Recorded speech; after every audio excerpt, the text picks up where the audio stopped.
एक बार सभी मेरे साथ में गायत्री मंत्र का पाठ करेंगे। ओम भूर्भुवः स्वः तत्सवितुर्वरेण्यं भर्गो देवस्य धीमहि धियो यो नः प्रचोदयात्। श्रद्धा एवं सम्मान के योग्य आज समाज चैम्बूर के सभी पदाधिकारीगण, वंदनीय मातृशक्ति। आज का मेरा विषय है तुम अपनाओ तो जाने। तो ये लाइन किसने कही कि तुम अपनाओ तो जाने हैं, और कौन अपनाए तब हम जानेंगे। तो देखिए, एक बहुत बड़े कवि हुए हैं बाबा तुलसीदास। सबने नाम सुना होगा, सबने पढ़ा होगा उनको। तो बाबा तुलसीदास ने विनय पत्रिका लिखी, बहुत सारे चीजें लिखी, बहुत सारी किताबें लिखी। तो विनय पत्रिका बहुत फेमस है उनकी, बहुत प्रसिद्ध है उनकी, पद्यांश है उनका बहुत अच्छा। तो उसमें उन्होंने ईश्वर से प्रार्थना की कि तुम अपनाओ तो हम जाने। तो बाबा तुलसीदास लिखते हैं कि जैसे मैं सहज भाव से इस संसार के विषयों में लगा हुआ हूं, इन विषयों में पड़ा हुआ हूं, वैसे जिस दिन मेरी प्रीति आप में लग जाएगी सहज भाव से, मुझे ध्यान नहीं करना पड़ेगा, मुझे समाधि में नहीं बैठना पड़ेगा, मेरा ध्यान स्वतः लग जाएगा, तब मैं जानूंगा कि आपने मुझे अपना लिया है। संसार के कितने रिश्ते होते हैं, अनगिनत एक व्यक्ति के, किसी का कुछ लगता है, किसी का कुछ लगता है। जन्म लेते ही वो असंख्य रिश्तों में बंध जाता है। तो क्या कभी पति से प्रेम करने के लिए प्रयास करना पड़ता है? नहीं। पुत्र से प्रेम करने के लिए? नहीं। और जितने भी भाई बंधु हैं उनसे प्रेम करने के लिए कोई प्रयास नहीं। ये क्या है? ये सहजता है, स्वतः अपने आप आपके अंदर आया हुआ है। तो आपको, हमको जब उनसे प्रेम करने के लिए प्रयास नहीं करना पड़ता, तो बाबा तुलसीदास क्या कह रहे हैं कि ऐसा ही जब मैं हो जाऊंगा, जब मुझे प्रयास ना करना पड़े कि नहीं साहब मुझे तो 1 घंटे ध्यान लगाना है जी, ऐसा नहीं हो। ध्यान लग रहा है मेरा, चाहे 5 मिनट लग रहा है, 2 मिनट लग रहा है, 1 मिनट लग रहा है, आप मेरे ध्यान में हो सदा। जब इतनी सहजता आ जाएगी मेरे अंदर, तब मैं जानूंगा कि तुमने मुझे अपना लिया है। तो क्या लिखते हैं? तुम अपनाओ तो मैं जानू। तो ईश्वर क्या है? देखिए, एक कवि ने बड़ा सुंदर लिखा, वो लिखता है पीड़ित को पीड़ित लखे और न जाने कोई। पीड़ित को पीड़ित लखे और न जाने कोई, या वो जाने साजना जिस तन पीड़ा हो। अब मैं कहूं कि मुझे यहाँ दुख रहा है, आप मशीन से स्कैन करवाएंगे, डॉक्टर को दिखाएंगे, डॉक्टर कितना देख पा रहा है? उसका एक सीमित क्षेत्र है, सीमित दायरा है, वो उतना ही देख पा रहा है। मशीन भी उतनी देख पा रही है। संसार में आज तक कोई ऐसी मशीन नहीं बनी जो दर्द को देख पाए कि मुझे दर्द हो रहा है, क्योंकि दर्द देखने की चीज है ही नहीं। दर्द कैसी है? महसूस करने की चीज है, अनुभव करने की चीज है। तो पीड़ित को पीड़ित लखे और न जाने कोई, या वो जाने साजना जिस तन पीड़ा हो। वही व्यक्ति जान सकता है जिसके तन में पीड़ा है। अब मैं कहूँ कि मुझे दर्द है, आप कहीं दिखाएं, तो मैं कैसे दिखाऊंगी आपको? मैं उसको नहीं दिखा सकती। हाँ, यदि आप भी पीड़ित हैं दर्द से, आपके भी कभी दर्द हुआ है, आप भी कभी उस अनुभव से गुजरे हैं, तो आप शायद मेरा दर्द समझ पाए कि हाँ, इसको दर्द हो रहा होगा। तो बाबा तुलसीदास क्या कह रहे हैं कि मैं उस दिन जानूंगा, मैं उस दिन समझूंगा। जैसे पिता से बच्चे प्रेम करते हैं, माँ से बच्चे प्रेम करते हैं, या माँ बाप बच्चों से प्रेम करते हैं सहज भाव से, उन्हें सिखाना नहीं पड़ता। जब तक अच्छा माँ नहीं बनते हैं, पिता नहीं बनते हैं, तो वो भावना भी नहीं आती है।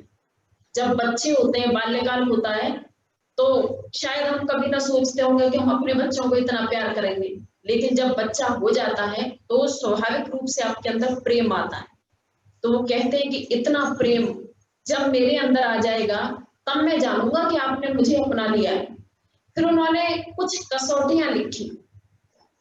देखिए मनुष्य का स्वभाव कैसा होता है, मैं जहां तक समझती हूँ कोई भी मनुष्य बुरा नहीं होता, जहां तक मेरा अनुभव है बुरा कोई नहीं होता है, लेकिन जब उसके चित्त पर कुछ धूल जमने लगती है, जैसे आपने बड़ा सुंदर घर बनवाया, बड़ा सुंदर आलीशान मकान बनवाया, और एक दिन के लिए केवल आप बाहर चले गए, तो बड़ी अच्छी से साफ सफाई करवा के गए, तो दूसरे दिन भी आप देखेंगे, शाम तक ही आप देखेंगे कि छोटे छोटे धूल के कण उस मकान के अंदर प्रवेश कर गए। तो स्वच्छता जरूरी है, मकान हो या ये शरीर रूपी मकान हो, स्वच्छता जरूरी है इसकी। तो वो कह रहे हैं कि ईश्वर आपको कब अपनाएंगे, आप ईश्वर के भक्त कब बन पाएंगे। तो उन्होंने पहली कसौटी लिखी कि सत्संगति, आपकी संगति अच्छी होनी चाहिए। यदि आपका संग अच्छा नहीं है, दुनिया में कितने ऐसे उदाहरण हैं आपको देखने के लिए मिलेंगे कि जहां पर व्यक्ति बुरी संगति में था और अच्छे लोगों के तरफ आकर्षित होकर के वो बहुत अच्छा व्यक्ति बना, और कितने ऐसे उदाहरण मिलेंगे जो बड़े अच्छे थे लेकिन कुछ गलत मित्रों के चुनाव के कारण और उन्होंने जीवन में कुछ भी हासिल नहीं किया बल्कि अपयश को प्राप्त किया। कहते ना वो कदली सीप भुजंगमुख स्वाति एक गुणती, और जैसी संगत कीजिए वैसा ही फल दी। स्वाति नक्षत्र में जब वृष्टि होती है, वर्षा होती है, तो उसकी एक बूंद केले के पत्ते पर जाकर के गिरती है, और केले के पत्ते पर जाकर के गिरेगी एक बूंद, और एक बूंद जाकर के उसके समुद्र में जाकर के गिरती है और मोती का रूप ले लेती है। एक बूंद जाकर के सांप के मुख में गिरती है और वहां जहर को भी अमृत बना देती है। तो कपूर देखिए, जब केले के पत्ते पे गिरी तो कपूर का बनाया जाता है, कितनी सारी औषधियों में प्रयोग होता है। बूंद एक ही है लेकिन 3 अलग अलग जगह पे जाकर के उसकी संगति चेंज हो गई है। वही बूंद मोती बनी है, वही बूंद कपूर बनी है, और वही बूंद विष बनी है। तो देखिए ये संगति का असर होता है कि हम कैसे लोगों की संगति में बैठते हैं। विचार क्या होते हैं, विचार एक ऐसा शत्रु या मित्र है कि जो धीरे से आपके मन में आएगा और घर कर जाएगा, और ऐसा आपके मन में स्थान बना लेता है, ऐसा पैर जमा लेता है विचार, एक अच्छा विचार या एक बुरा विचार, कि आप उससे पीछा नहीं छुड़ा पाते, कोशिश करते हैं कि हम इससे पीछा छुड़ाएं। बहुत सारे लोग जो थोड़ा दृढ़ प्रतिज्ञ होते हैं वो छुड़ा भी लेते हैं पीछा, लेकिन जो थोड़े से कमजोर होते हैं वो पीछा नहीं भी छुड़ा पाते। तो कहने का तात्पर्य है कि हमारी संगति कैसी हो, हम अपने मित्रों का चुनाव कैसा करें। क्योंकि देखिए संसार के तो जितने भी मित्र हैं सारे चलने वाले जाने वाले, आज नहीं तो कल सफर सबका एक ही है, जाना सबको एक ही रास्ते पर है, एक ही पथ पर है। लेकिन यदि ईश्वर ने संसार में शरीर धारण करके भेजा है तो मित्र तो बनाने पड़ेंगे। तो हम मित्रता किससे करें, हम उसका चुनाव करें कि हम मित्रता किससे करें कि लोगों के बीच में हम बैठे जिससे हमारे विचार जो है वो पवित्र बने। तो बाबा तुलसीदास क्या कहते हैं कि आपकी सत्संगति अच्छी होनी चाहिए, तब ना प्रभु आपको अपनाएंगे। कि मैं हमेशा कहता रहा कि मुझे आप अपना लीजिए, लेकिन मैं हमेशा गलत पथ पर चला, मैंने कोशिश ही नहीं की कभी अच्छे पथ पर जाने की, अच्छे लोगों के साथ बैठने की, बल्कि मैंने कोशिश ये की कि कोई अच्छा है तो मेरी उनसे जमी नहीं, मेरी उनसे पटी नहीं, और मैं वहां से उठ गया, और फिर मुझे जीवन भर ये शिकायत रहती है कि ईश्वर ने मेरे साथ अच्छा नहीं किया। तो ऐसा नहीं होता है, वो तो बड़ा दयालु है, बहुत दयालु है, बहुत करुणा वाला है ईश्वर। शायद उसके समान, शायद क्या बिल्कुल विश्वास से कह सकती हूँ कि उसके समान संसार में कोई दयावान नहीं है। तो आपके अंदर कितने अच्छे विचार जाग सकते हैं, और विचार जागेंगे आपके अंदर जब आपकी संगति अच्छी होगी, तब आप एक अच्छे व्यक्ति बनने का प्रयास कर पाएंगे। दूसरी उन्होंने चीज बताई संतोष, कि संतोष जिस व्यक्ति के अंदर होता है वो व्यक्ति सदैव सुखी रहता है और ईश्वर की कृपा का पात्र बनता है। देखिए नियम जो लिखे हैं पतंजलि ने जो बताया है नियमों में, तो उन्होंने क्या दूसरे स्थान पर संतोष को रखा है, शौच संतोष तप स्वाध्याय, तब आगे वाले 5 नियम जो बताए हैं, तो उसमें संतोष को दूसरे स्थान पर रखा कि जिस व्यक्ति के पास ये संतोष रूपी धन आ जाता है वो व्यक्ति सदैव सुखी रहता है। और संतोष कैसा होना चाहिए? जीवन में बहुत सारे उदाहरण मैं आपको दे सकती हूँ संतोष के, भगवान राम के जीवन से लेंगे, भरा पूरा राज्य है, इतने विशाल साम्राज्य के राजकुमार हैं, किसी चीज की कोई कमी नहीं है, बहुत अच्छी तरह से उनकी परवरिश हुई है, लेकिन एक पल में उनको कह दिया जाता है कि आपको जाना है। तो उन्हें इस बात का कोई भी दुख नहीं है कि मुझे अपना एक पूरा राज्य छोड़ करके जाना पड़ेगा, वन वन भटकना पड़ेगा। ये वृत्ति, ये प्रवृत्ति उनकी दर्शाती कि वो कितने संतोषित हैं। इसलिए वो आज पूरे संसार में भगवान श्री राम के नाम से जाने जाते हैं, पूजे जाते हैं, क्योंकि इस वृत्ति ने उनको सिखाया, उनको बताया कि संतोष के द्वारा व्यक्ति कितनी उन्नति को प्राप्त कर सकता है।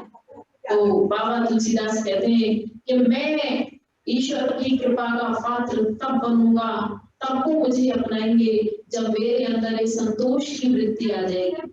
अच्छा, असंतोष दुनिया में इतना है, मैं देखती हूँ, सुषमा माता जी से मेरी इस दिन बात हुई थी, उन्होंने बड़ी अच्छी एक बात कही, अरे देखिए मैं कभी धन के पीछे नहीं हूँ, तो कितनी अच्छी बात है। उन्होंने कहा कि मुकेश अंबानी को भी जरूरत है धन की, इतना धनिक व्यक्ति, उसे भी धन की जरूरत है। तो ये क्या है? जिसके पास नहीं है धन उसे भी धन की जरूरत है, और जिसके पास इतना सारा धन है उसे भी धन की जरूरत है। तो ये बात ये दर्शाती है कि इच्छाओं की पूर्ति कभी नहीं होती है व्यक्ति की। इच्छा तो सिरसा के भूख की तरह बढ़ती जाती है, बढ़ती जाती है। आज 1 है, कल 2 की कामना, कल 2 है, 4 की कामना, 4 है, 8 की कामना, ये कामना बढ़ती जाती है। कहीं पर तो आपको विराम लेना पड़ेगा, कहीं पर तो विश्राम करना पड़ेगा आपको, और विश्राम कब आएगा? जब आप ये सोच लेंगे कि नहीं, इसके पीछे नहीं भागना है, हमारा जन्म इसलिए नहीं हुआ, हम इस संसार में इसलिए नहीं आए कि हमें इसके पीछे भागना है। हाँ, धन कमाना वेदों में, शास्त्रों में बुरा नहीं बताया है, धन कमाना चाहिए, धन कमाना भी आवश्यक है, लेकिन क्या केवल धन ही कमाना चाहिए? धन भी कमाना चाहिए, धन ही कमाना चाहिए। तो उतना कमाएं कि आप सुखी रह सकें, आपके आजू बाजू अगर कोई है, कोई दुखी है, कोई पीड़ित है, वो सुखी रह सके, इतना धन कमाएं। लेकिन हम बिल्कुल अंधाधुंध के नहीं, मुझे तो टॉप लिस्ट में रहना है कि मैं सबसे धनिक व्यक्ति हूँ, दुनिया का नंबर 1। अगर मैं सेकंड नंबर पे भी आती हूँ तो मुझे दुख होता है कि अरे सेकंड नंबर पे कैसे आ गया। वो कौन सी पत्रिका है? फोर्ब्स 1, कौन सी, उसमें टॉप लिस्टेड जितने भी धनिक हैं उनके नाम आते हैं। तो ये क्या है? ये तृष्णा है। आप कितना भी धन कमा लीजिए, एक दिन सब यहीं पे छोड़ के जाना पड़ेगा, ना कुछ भी लाएंगे और ना कुछ भी ले जाओगे यहाँ से। इस प्रसंग में मुझे एक प्रसंग याद आता है कि गुरु नानक देव जी के एक शिष्य थे, दुनी चंद। तो दुनी चंद बहुत धनिक व्यक्ति थे। जब उनके पास 1 करोड़ रुपया इकट्ठा हो जाता था तो अपनी कोठी के बाहर एक झंडा लगा देते थे। 2 करोड़ हुए तो 2 झंडे, 3 करोड़ हुए तो 3 झंडे। उनको धन कमाने की लत जिसे कहते हैं वो थी, पर थे थोड़े आस्तिक, पूजा भक्ति और इन सब उनकी आस्था थी। और मैंने देखा है कि जितने भी धनिक हैं और जितने भी भाई टाइप लोग हैं, मुंबई की भाषा में जितने भी भाई टाइप लोग हैं, वो क्या करते हैं? ईश्वर को बहुत पूछते हैं। क्यों? एक डर है अंदर, अरे मैं कुछ गलत कर रहा हूँ तो मैं ये करूंगा तो मेरे पाप कम हो जाएंगे। पर ऐसा होता नहीं संसार में। जो किया है वो आपको भोगना पड़ेगा, और यही भोग के जाना है, यही स्वर्ग और यही नर्क है। पर व्यक्ति भूल जाता है ये करते टाइम। वो सोचता है कि मैंने चलो 10 पाप किए तो मैं 4 पुण्य कर देता हूँ, बच्चियों के विवाह करा दिए, कुछ को धन दे दिया और दान कर दिया गरीबों को, मेरे पुण्य कट जाएंगे। नहीं जी, पुण्य तो आपके जितने भी पाप हैं वो पाप तो नहीं कटेंगे, लेकिन हाँ, आपने जो पुण्य किया उसका फल आपको जरूर अवश्य मिलेगा। जैसे पाप का मिलेगा वैसे ही पुण्य का भी मिलेगा। तो गुरु नानक देव एक बार दुनी चंद के यहाँ पर गए, उन्होंने कहा कि मुझे हवन कराना है। तो उनके घर पे गए और पूजा पाठ जो भी कराना था वो कराया। वो चलने लगे तो नानक देव जी की नजर गई उनकी कोठी पर, 10 झंडे लगे हुए। तो उन्होंने पूछा, दुलीचंद, एक झंडा तो मैंने देखा लोग लगाते हैं अपने घरों पर, ओम का या किसी भी अपने जैसे भी पूछते हैं उसका झंडा, लेकिन समझ में मुझे ये नहीं आया कि तुमने ये 10 झंडे इसलिए लगाए। तो बोले, अरे महाराज, आपको नहीं पता ये एक रहस्य है। जब भी मेरे पास 1 करोड़ रुपए इकट्ठा होता है तो मैं एक एक करके झंडे लगाता हूँ। तो इसका मतलब तुम्हारे पास इस समय 10 करोड़ रुपए है? कि हाँ महाराज, पर ये रहस्य की बात है, ये केवल मैंने आपसे ही कही है। कि अच्छा, दुलीचंद मुझे फिर कुछ देर विचार किया, क्योंकि वे विचारक थे, गुरु नानक देव जी भी अच्छे चिंतक थे, विचारक थे। उन्होंने विचार किया, फिर बोले कि दुलीचंद, मुझे तुमसे एक काम है कि गुरुवर आज्ञा कीजिए। क्या काम है? कि मेरे पास कुछ वस्तु है और वो मैं तुम्हारे पास रखवाना चाहता हूँ। हाँ गुरु जी, आप रखवा दीजिए, आप जब भी कहेंगे मैं वो वस्तु आपकी लौटा दूंगा।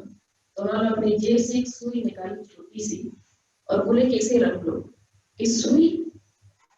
हाँ दुलीचंद, ये सुई आप रख लो और जब मैं इस सुई को लौटाने के लिए कहूँ तो आप इसे मुझे वापस कर देना।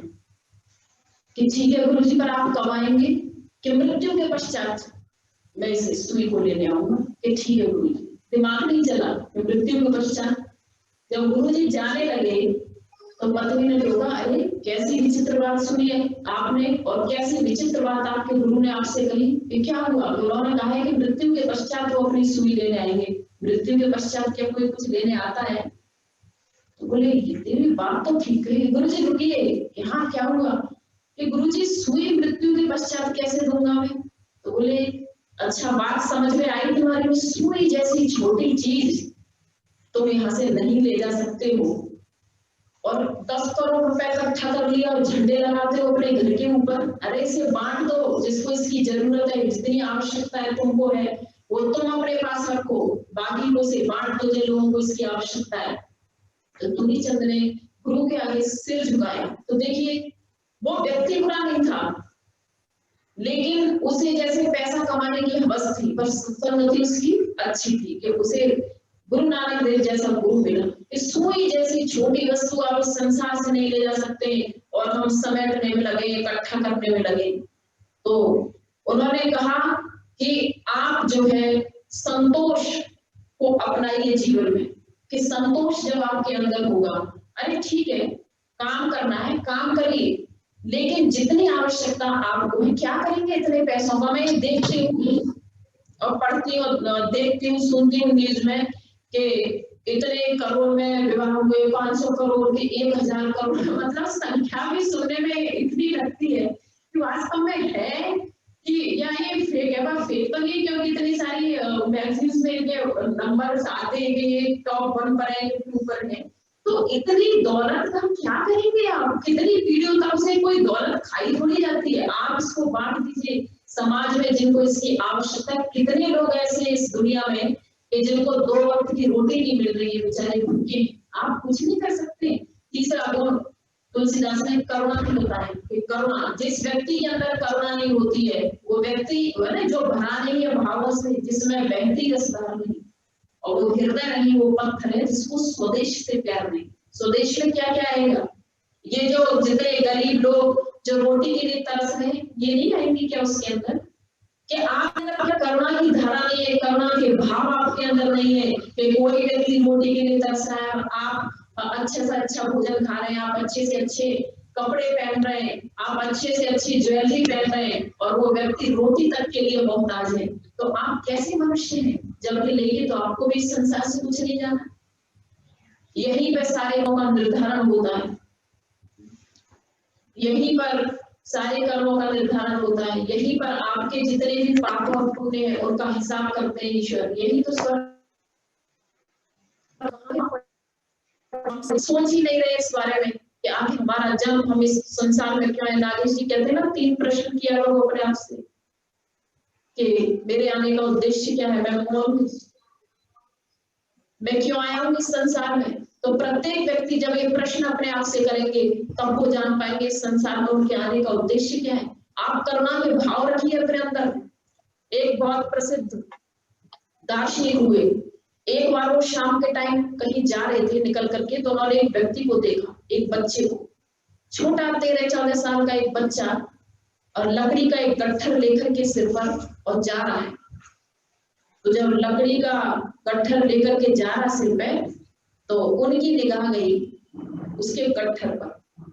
तो उन्होंने उसको रोका, बेटा रुको और थोड़ी देर के लिए खड़े हो जाओ। तो उसने कहा कि आप कौन? कि मैं बताऊंगा मैं कौन हूँ, आप पहले खड़े हो जाओ। वो बच्चा रुक गया, उन्होंने कहा गट्ठर को नीचे उतारो। गट्ठर नीचे उतारा लकड़ियों का। क्या करते हो? ये लकड़ियां चुनता हूँ, दिन भर में इन्हें बेच देता हूँ, उससे जो पैसे मिलते हैं उससे मैं अपना गुजारा करता हूँ। उन्होंने कहा जिस तरह से इस गट्ठर को बांधा है आपने, इसे खोल के दोबारा बांधोगे? कि हाँ मैं दोबारा बांधूंगा इसे खोल के। उसने खोला और वैसे ही बांधा, बड़े सुंदर तरीके से, कलात्मक तरीके से उसने उस गट्ठर को बांधा और खुश हो गए देख करके। देखिए पहचान थी उस बच्चे के प्रति, उस व्यक्ति की करुणा थी। नहीं कौन कितने लोगों को हम न जाने देखते हैं। अभी आप चले जाइए सिग्नल पर, कितने बच्चे छोटे छोटे हम देखते हैं कि भीख मांग रहे हैं। हालांकि बिजनेस भी बहुत बड़ा है, लेकिन हमने कभी उस गहराई में जाने की कोशिश नहीं की कि भाई क्यों भीख मांग रहे हो, तुम करने योग्य हो, कर सकते हो। तो उन्होंने कहा कि इस गट्ठर को दोबारा बांधो। उसने खोला और बहुत सुंदर तरीके से दोबारा बांधा। उन्होंने कहा कि तुम मेरे साथ चलोगे? कि पर मैं आपके साथ जाके क्या करूंगा, मेरे परिवार का पेट इसी से पलता है, कि तुम्हारे परिवार की जिम्मेदारी मेरी है, तुम मेरे साथ चलो।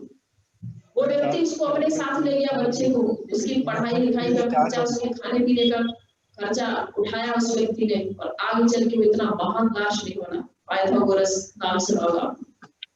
तो ये क्या थी? उसके प्रति उसकी करुणा थी। तो बाबा तुलसीदास कहते हैं विनय पत्रिका में कि जब ऐसी करुणा मेरे अंदर आ जाएगी दूसरों के लिए, ऐसी करुणा कि किसी को लगे जन्म तो मैं भी तड़प उठूं, अगर उसको पीड़ा हो रही है तो उसको मैं अनुभव कर सकूं। जब ऐसी करुणा मेरे अंदर आ जाएगी तब मैं आपके अपनाने के योग्य बन पाऊंगा, तब ना मैं वो पात्र बन पाऊंगा जिसे आप अपनाएंगे। और उन्होंने आगे कहा कि सहनशीलता जिसकी आज बहुत बड़ी कमी, कोई भी सहन करना नहीं चाहता। अभी जयपुर का कांड सुना आपने अभी 4-5 दिन पहले? 55 साल की एक महिला टीचर और किसी बड़े अधिकारी की बहन थी। एक पड़ोस का व्यक्ति उसके घर के आजू बाजू कुत्ता घुमा रहा होगा, वो कुत्ता बार बार उसके घर में घुस के आ रहा था। तो उसने ये कहा कि देखो तुम अपने कुत्ते को थोड़ा कंट्रोल में रखो, ये मेरे घर में आता है, गंदगी कर जाता है। बस इतनी सी बात थी। 2 दिन बाद वो महिला मरी मिली घर में। पूरी छानबीन हुई, क्योंकि हाईलाइट्स इसलिए हुआ कि इसके वो किसी अधिकारी की बहन थी, अकेली रहती थी। तो जब पूरी छानबीन हुई तो केवल इतनी सी बात कि उसने कुत्ता घुमाने के लिए मना किया था, इस बात पर उसने उसको मार दिया। तो ये क्या है? ये कितनी बुरी वृत्तियां, कितनी बुरी प्रवृत्तियां हमारे अंदर कि हम इतनी सी बात सहन कर पाए कि उसने कुत्ता घुमाने के लिए मना किया था। तो बाबा तुलसीदास कहते हैं कि सहनशीलता ये जीवन है और एक रस नहीं रहता है, न किसी का रहा है और न किसी का रहेगा। राम जैसे व्यक्ति इतने बड़े साम्राज्य के अधिष्ठाता, वो तक 14 वर्ष तक वन वन भटकते थे। कृष्ण जैसे व्यक्ति इतने बड़े साम्राज्य के राजा जिंदगी भर चैन से न बैठे, तो हम और आप तो बहुत छोटे हैं। तो ये जीवन है, इसमें दुख आएंगे, सुख आएंगे, जन्म होगा, मृत्यु होगी, हानि होगी, लाभ होगा, मान होगा, अपमान होगा। इन सारी चीजों में भी जो व्यक्ति समभाव से रहेगा वो कहेगा ठीक है प्रभु, जैसी आपकी इच्छा, अब जैसे राख रहे हो वैसे रहिए। इन सारी चीजों में भी जो व्यक्ति समभाव से रहेगा वही व्यक्ति ईश्वर की कृपा का पात्र बन सकता है। तो हमारे अंदर सहनशीलता का गुण होना चाहिए। हाँ, उतना भी नहीं कि एक गाने का कोई चांटा मारे तो दूसरा कर दो, उसका रीजन जानो, उससे पूछो भाई ऐसा क्यों है। लेकिन हाँ, इतनी छोटी सी बात कि किसी ने कुत्ता घुमाने के लिए मना किया और आपने उसको मार दिया, जीवन लेने का हक आपको नहीं है किसी का भी। तो हमें सहनशीलता हो। महाभारत के वन पर्व में एक घटना आती है कि जब युधिष्ठिर भटक रहे सारे पांडव भटक रहे, 12 वर्ष तक जो अज्ञातवास में रहे, 11-12 वर्ष। तो एक दिन जंगल में कहीं घूम रहे थे, तो द्रौपदी के मन में प्रश्न आया। वो कहती है कि हे आर्यपुत्र, सारा संसार कहता है, सभी लोग जानते हैं कि आप इतने पुण्यात्मा हैं, आपने कभी किसी का बुरा नहीं किया, कभी किसी का बुरा नहीं चाहा, तो मेरे मन में एक शंका है। युधिष्ठिर ने कहा कि देवी शंका क्या है वो आप मुझे बताइए, आपके मन में क्या शंका है? कि मेरे मन में एक शंका ये है कि जब आपने किसी का बुरा नहीं किया, किसी का बुरा नहीं चाहा, जो आपके भाइयों ने आपके साथ दुर्व्यवहार किया उसको भी आपने इग्नोर किया, उसको भी आपने अपने संज्ञान में नहीं लिया, कोई बात नहीं, भाई है, अज्ञानी है, तो मैं सिर्फ ये जानना चाहती हूँ कि ईश्वर आपको इतने कष्ट आखिर क्यों दे रहा है, आपको इतने कष्ट क्यों दे रहा है? तो युधिष्ठिर कहते हैं कि देखो सामने, देखो क्या दिखाई देता है। तो सामने थे बड़े सुंदर सुंदर पहाड़ पर्वत। तो उन्होंने कहा कि पर्वत दिखाई दे रहे हैं मुझे बहुत सुंदर, कि क्या तुम प्रकृति से प्यार करती हो, क्या ये पर्वत तुम्हें अच्छे लग रहे? तो द्रौपदी बोली कि शायद ही दुनिया में कैसा हो जो नेचर से प्यार न करे, प्रकृति से प्यार न करे। सबको फूल पत्तियां और पेड़ पर्वत सबको अच्छे लगते हैं, मुझे भी इन पर्वतों से बहुत प्यार है। अच्छा तुम्हें प्यार है तो तुम बदले भी चाहती हो कि पर्वत भी तुमसे प्यार करे? तो द्रौपदी बोली कि नहीं, ऐसा तो मैंने नहीं चाहा, कि फिर मैं ईश्वर से ऐसा क्यों चाहूं कि मैंने अगर कोई पाप नहीं किया है तो मुझे उसका फल ना मिले। हो सकता है कि मैंने इस जन्म में पाप न किया हो, ये तो जन्म जन्मांतरों के पापों के फल में भोग रहा हूँ। तो जब मैं सुंदर पर्वत से कुछ नहीं चाहता, सुंदर पशु पक्षियों से कुछ नहीं चाहता, तुमसे कुछ नहीं चाहता, तो जिसने मुझे सब कुछ दिया है मैं उससे क्या चाहूंगा? मैं ये चाहूंगा कि मैं उससे प्यार करता हूँ तो वो भी मुझे प्यार करे। अरे वो मुझे प्यार करता है इसलिए तो मुझे मनुष्य का जन्म दिया उसने। अगर वो मुझे प्यार न करता होता तो मैं भी आज कहीं किसी और योनि में भटक रहा होता। तो देवी ये अपने मन से ख्याल निकाल दो कि अगर मैं इस जन्म में पुण्यात्मा हूँ तो मैंने कोई पाप कर्म नहीं किया होगा। हो सकता है कि मैंने किए हो इसीलिए आज मैं वन वन भटक रहा हूँ। तो देखिए ईश्वर के प्रति उस व्यक्ति की कितनी बड़ी, कहना चाहिए कितनी बड़ा करुणा का भाव, कितना बड़ा उसके प्रति समर्पण का भाव था कि ईश्वर से उनको कुछ नहीं चाहिए। लोग क्या कहते हैं, बहुत सारे माँ मुरादें पूरी कर दे हलवा बांटूंगी। जब हमारी मुरादें पूरी होंगी, अभी नवरात्रि आएगी या चल रही है, तो हम उनसे बदले में मांगते हैं 11 रुपए का 51 रुपए का। हमारी हैसियत है क्या 11 रुपए या 51 रुपए का प्रसाद बांटने की? हमारी हैसियत है क्या? नागेश जी कितनी अच्छी बात कहते हैं अपने भाषण में, वो कहते हैं दान करने वाले आप कोई नहीं होते, आप तो खुद दान में मिला हुआ शरीर है, हम दान करने वाले कौन होते हैं? हाँ, अगर कुछ मिल गया है ईश्वर की कृपा से तो बस उसे ईश्वर का समझ के ही देना सीखिए आगे, कि हम ये दम्भ भरे कि हम बहुत बड़े दानी है। हम दानी नहीं है, हमारी हैसियत नहीं है दान करने की। हम कौन होते? उसकी कृपा हो तो आप एक क्षण में खत्म। आप अच्छे खासे, कितने उदाहरण ऐसे कि बिल्कुल अच्छे खासे बैठे थे और चले गए। कैसे चलेंगे? कहा जाता है ना कि जब आत्मा शरीर को तब छोड़ता है, शरीर में कोई विकार हो जाए या ये हो जाए या वो हो जाए। हजार उदाहरण दे दो कि शरीर में कोई विकार नहीं था लेकिन फिर भी व्यक्ति चला गया, क्योंकि उसने कहा चलो भाई अब समय पूरा हो गया, यहाँ का खत्म, अब आगे की कहानी शुरू। तो बाबा तुलसीदास क्या कह रहे हैं कि आपके अंदर वो सहनशीलता होनी चाहिए। कोई सुख है, जैसे हमेशा सुख नहीं रहा दुख भी नहीं रहेगा, सुख जाता है तो दुख भी चला जाएगा, बस इतना सोचें और उससे आगे आप करके कुछ नहीं सकते। कितने भी प्लानिंग कर लीजिए, फ्यूचर प्लानिंग, कितने भी मेडिक्लेम, कितने भी बैंक बैलेंस, सब यही छोड़ के जाना है। साथ न कुछ आया था और न कुछ जाने वाला है।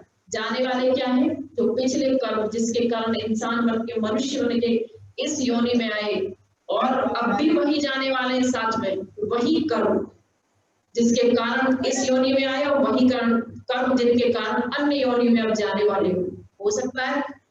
अपनी तरफ से केवल प्रयास कीजिए, उसके अलावा आप कुछ कर भी नहीं सकते, अपने हाथ में भी नहीं। कोशिश करें केवल कि हम अच्छे बन के रहें, बढ़िया बन के रहें और उस ईश्वर की मर्जी में अपनी मर्जी मिला दें। उसके प्रति समर्पित हो जाए। एक व्यक्ति ने, जब पहले प्राचीन काल में आपने देखा होगा कि इंसानों को खरीदने की प्रथा थी, गुलाम खरीदे जाते थे, और मुस्लिमों में बहुत होता था। हालांकि वो प्रथा थोड़ा अब उसे कह देंगे मॉडिफाई हो गई है। आज भी लोग बहुत सारे सर्वेंट रखते हैं कि मान लीजिए कि यहाँ पे 300, 400, 500, पहले भी ऐसा ही था। तो बल्ख प्रदेश के राजा ने एक गुलाम खरीदा, और गुलाम को लेकर जब वो अपने घर आया तो उसने कहा, बड़ी सेवा करी उसकी। तो एक दिन बड़ा प्रसन्न हुआ वो बादशाह। उसने कहा उससे कि सुनो, इधर आओ, मैं देखता हूँ कि तुम दिन रात सेवा करते हो मेरी, अपना नाम तो बता दो कि तुम्हारा नाम क्या है। तो वो गुलाम कहता है कि जिस नाम से आप मुझे पुकार लेते वही मेरा नाम है। बड़ा खुश हुआ। अच्छा ये तो बता दो कि तुमको कैसे वस्त्र पहनने पसंद है, कि जैसे वस्त्र आप मुझे दे देंगे वैसे ही वस्त्र मुझे पहनने पसंद है। अच्छा ये तो बता दो तुम खाने में क्या पसंद करते हो, तुम्हें खाना क्या अच्छा लगता है। उसने कहा कि जो आप मुझे खाने के लिए दे देंगे वही मुझे अच्छा लगता है। अब बादशाह को झुंझला गया। उसने कहा कि मैं जो कुछ भी पूछता हूँ तो तुम ये कह देते हो कि तुम्हें जो पसंद है वही मुझे पसंद है, तो ऐसा क्यों, तुम्हारी अपनी पसंद कुछ भी नहीं है। बड़ा अच्छा आंसर देता है।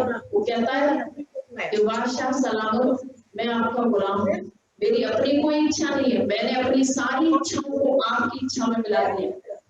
बादशाह के दिमाग में ये बात क्लिक हुई, मैंने तो आज तक उस अल्लाह की इच्छा में अपनी इच्छा मिलाई ही नहीं, मैं तो हमेशा ये सोचता रहा कि जो कुछ है सो मेरी इच्छा है।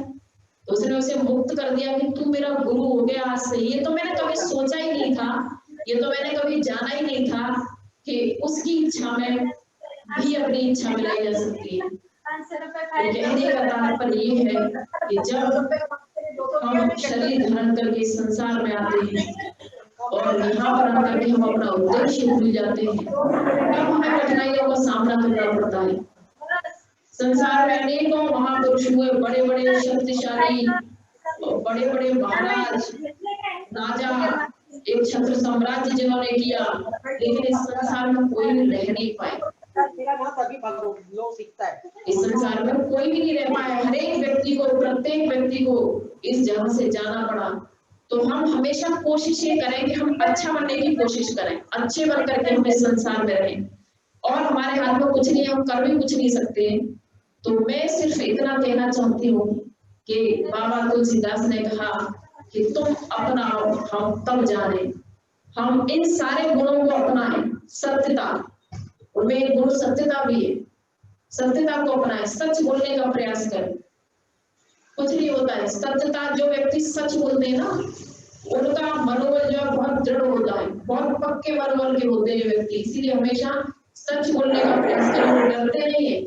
ये तो इस संसार में जब सिकंदर की कब्र पर सिकंदर की मां रो रही थी, तो एक व्यक्ति ने पूछा कि क्यों रो रही हो माता जी, और यहाँ क्यों बैठी हो। तो उसने बड़ा चमक के कहा था सिकंदर की मां ने कि तू जानता नहीं है मैं जिस कब्र पर रो रही हूँ वो विश्व विजेता सम्राट सिकंदर की कब्र है। तो वो व्यक्ति बड़े जोर से हंसा कि ऐसी कब्र आजू बाजू और भी है,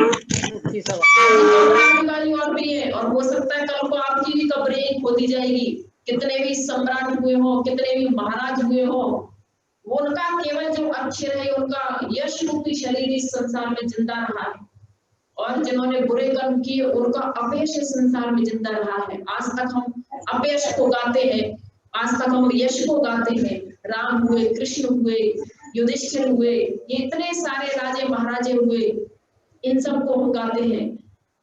तो इस संसार में साथ आपके कुछ भी नहीं जाना है, जाना है तो केवल और केवल अच्छे कर्म आपके साथ में जाना है। तो हमें कोशिश सदैव यही करनी चाहिए कि हम अच्छा बनने का प्रयास करें, जो कि हमारे अपने हाथ में, और बाकी कुछ नहीं कर सकते जब तक उसकी इच्छा नहीं होगी। उसकी इच्छा के बिना पत्ता नहीं हिलता है, तो उसकी इच्छा नहीं होगी तब तक आप कुछ भी नहीं कर सकते। जब कोई मर जाता है, जब किसी की मृत्यु हो जाती है, तब उस समय जो व्यक्ति के मन में भाव उत्पन्न होते हैं, तब जब वो देखता है कि अरे इतना पैसा, इतना सब कुछ होते हुए अपने आप को असहाय महसूस करता है, वहीं पर उसको समझना चाहिए कि हम कुछ भी नहीं है। जब हम कुछ भी नहीं है तो दम्भ किस बात का, अहंकार किस बात का। कितनी बड़ी बड़ी चीजें इस संसार में हुई हैं, आप बड़ी चीजों को देखें और उनसे सीखें, हम बड़ी चीजों को देखें और उनसे सीखें कि देखिए ये हमसे बड़ा है, हम इससे छोटे हैं तो हम बड़ा बनने का प्रयास करें, अभिमानी बनने का प्रयास हमको नहीं करना चाहिए। तो उन ईश्वर के इन जो 4-5 गुणों की, हालांकि गुण कहने को बहुत सारे होते हैं, उन्हें वर्णित भी नहीं किया जा सकता, वो अवर्णनीय है। तो ये 4-6 गुण मैंने बताया कि हम ईश्वर के शायद थोड़ा बहुत पास में जा पाए, इनको धारण करके। तो हमें ये सब चीजें धारण करने का प्रयास करना चाहिए कि हमारे अंदर संतोष हो, हमारे अंदर सहनशीलता हो, हमारे अंदर करुणा हो, हम सत्य को अपने अंदर समाहित करें, हम ईश्वर के प्रति समर्पित रहें सदैव। ईश्वर ने हमें सब कुछ दिया है। केवल संसार में ईश्वर ही ऐसे हैं जिन्होंने अपना किसी भी चीज का आपसे पैसा नहीं लिया है, नहीं तो आप छोटी सी चीज भी लेने के लिए दुकान पर चले जाइए, पेंसिल भी आपको 1 रुपया 50 पैसे की मिलेगी, फ्री में कोई कुछ भी संसार में नहीं देता। तो कहने का मेरा तात्पर्य इतना ही है सिर्फ कि हम अच्छे बनने का प्रयास करें, जो बुद्धि रूपी शस्त्र ईश्वर ने आपको दिया है उसको सदैव ठीक रखने का प्रयास करें। आपको ईश्वर ने धैर्य रूपी एक शस्त्र दिया है, सदैव धैर्यवान बनने का प्रयास करें, सहनशील बनने का प्रयास करें। तो यही मैंने कुछ विचार मैंने आपके समक्ष रखे और आप लोगों ने ध्यान से सुना। मैं सभी का धन्यवाद करती हूँ।